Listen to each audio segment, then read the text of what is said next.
Hello and welcome to my February wrap up, where I'll be talking about every single book that I read during February in one sentence.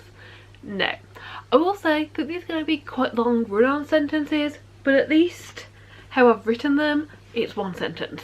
So that's what we're going to be doing with this. And hopefully you'll enjoy doing the wrap up this way. I am looking for some like fun, silly ways to do these monthly wrap ups. I'm getting a bit bored of just sitting and recording them with like, you know, rambling about my thoughts, because a lot of these books as well are in like reading vlogs and stuff throughout the month.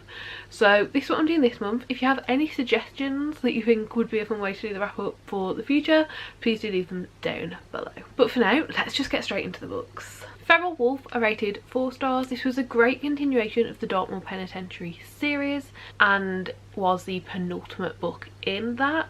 So much happened within this book. It all took place over 72 hours and there was an actual 72-hour countdown within this, and it worked so well. There was a lot of relationship continuations and a lot of relationships growing and evolving, and I had a great time. The end I gave 4.5 stars to. This was so good, and it was so close to being a 5 stars for me, but I just wish we'd have spent a little bit more time in each of the sections. It went into a large variety of end of the world scenarios and media and really showed what you can learn from them.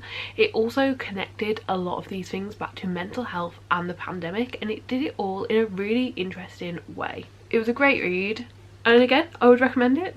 Archangel's War, I gave 4 stars. I did really enjoy this, but it didn't follow the characters that I particularly liked. A lot of these books follow different characters, but it is book 12 in the Guild Hunter series, and this one really felt like it connected and concluded a lot of the open plot lines that we'd still got, and it really felt like it could have been the conclusion to the series. It's not, there's loads more to come, but everything that we'd kind of got loose ends with was really well wrapped up in this one. I really enjoyed it. It was shocking, it was interesting, and I'm really glad I read it. Letter from Birmingham Jail I gave no rating to, and I can't rate this one.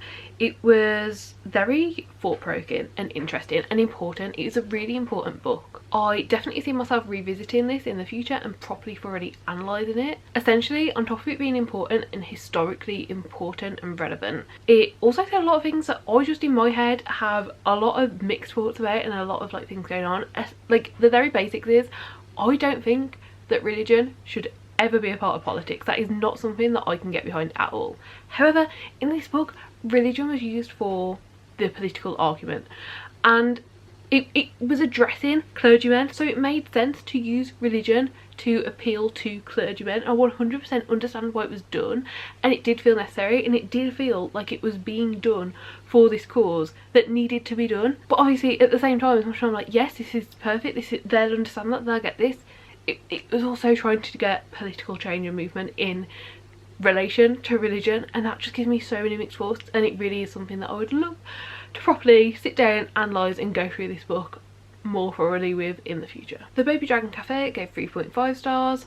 I really like this one. I did enjoy the romance, but it did take a little bit long to get going for me, and I loved the dragons, especially the main dragon, like the one that we're actually following, Sparky. We learned snippets about the world within this one, but it is a cozy fantasy and it does stay true to that cozy factor. We don't learn too much.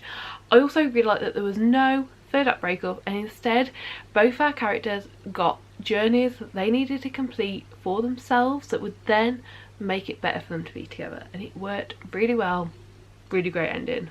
Did enjoy. Born a Crime I gave 2 stars, and I do feel bad giving this one 2 stars. This is a memoir, and it is about someone's life, and as long as that person is happy with their life and they are having a good life, then that is all that matters. Like, my rating should not matter, and I don't normally give memoirs low ratings. In fact, I don't normally give them less than 4 stars. Normally they're 4 or 5 stars. Most of the time 5 stars, because it's someone's story. That's all that matters, is it's their story. However, going into this one, I knew very little about Trevor Noah. I more thought this book was going to be very heavily focused on more of like a historical aspect and less memoiry, and unfortunately I did not get along with Trevor Noah's personality or writing style, and those two things combined just did not make this a great read for me. That, on top of the lack of reflection within the memoir and within the things going on, that not reflecting on it, that not really looking at what it could mean and reflect on further, it didn't work for me. Winterkeep I gave 4.5 stars to, and this was a reread. I still love this, and it's such a great addition to the Gracing Realm series. It's the first one with multiple points of view, and it worked so well. I really enjoyed the new characters. I also enjoyed getting to see old characters from previous books as well, and I really enjoyed getting to explore this completely new part of the world.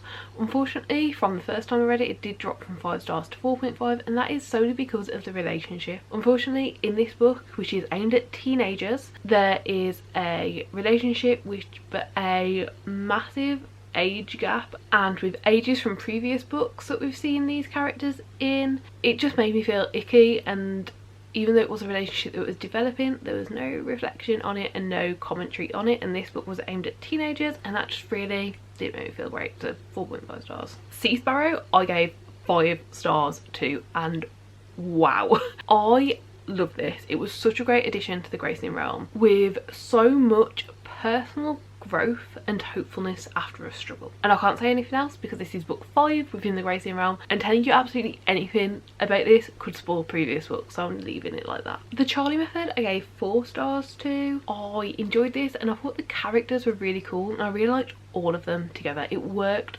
well. However, this was a very short book for a poly 3 point of view story. They are not normally this short, and I really do feel like it being longer and having more time actually with the characters, and with the characters outside of the romance part of their relationship, would have worked really well, and would have just made it a bit more easy to go along with, and potentially could have got it a higher rating. Remarkably Bright Creatures I gave 4 stars, and this was a really surprising one, but I really enjoyed it. I don't read much contemporary, but this one really worked, and I really liked all 3 point of views that we got throughout the story. My favourite point of view was definitely Marcellus the octopus, and that just added another element more together. The emotional impact and connection to characters was really there. What's making it so I can't give it a higher rating was the mystery element of this book, which is a big part of the plot, was so obvious. I had it 100% figured out by halfway through the book, and it doesn't get revealed to the end. So that was just really disappointing, and unfortunately it does mean, even though I really connected to it and felt emotions for these characters and wanted to see their story, it was a bit disappointing due to the mystery. Letters to a Young Poet I gave 2.5 stars. When I think of this, I think it's just fine. There was nothing wrong with it. I didn't particularly like the author, but they didn't do anything to offend me. I'm glad I read it because of how popular it is, and because of how much attention there is around this tiny little book. But to be honest, after reading it, I just don't care about it. Machinery Duel Me I gave 5 stars. I loved this. It was so interesting, it talked about so much and so many things, and it really introduced me to so many new ways of looking at things. I learned a lot, and feel like by the end of this I really do have a better grasp and understanding of how digital data could and does affect us all. I would highly recommend. This was my favourite book of the month. Battle of Alcatraz I gave 4 stars to. This is a non-fiction that is all about the escape attempt that happened in 1946 on Alcatraz. But it's a non-fiction written in such a way that you feel like you're reading a novel. It had a lot of information and was a really good read, and went into the information with as much detail and telling you it as how I personally remember learning about the escape attempt.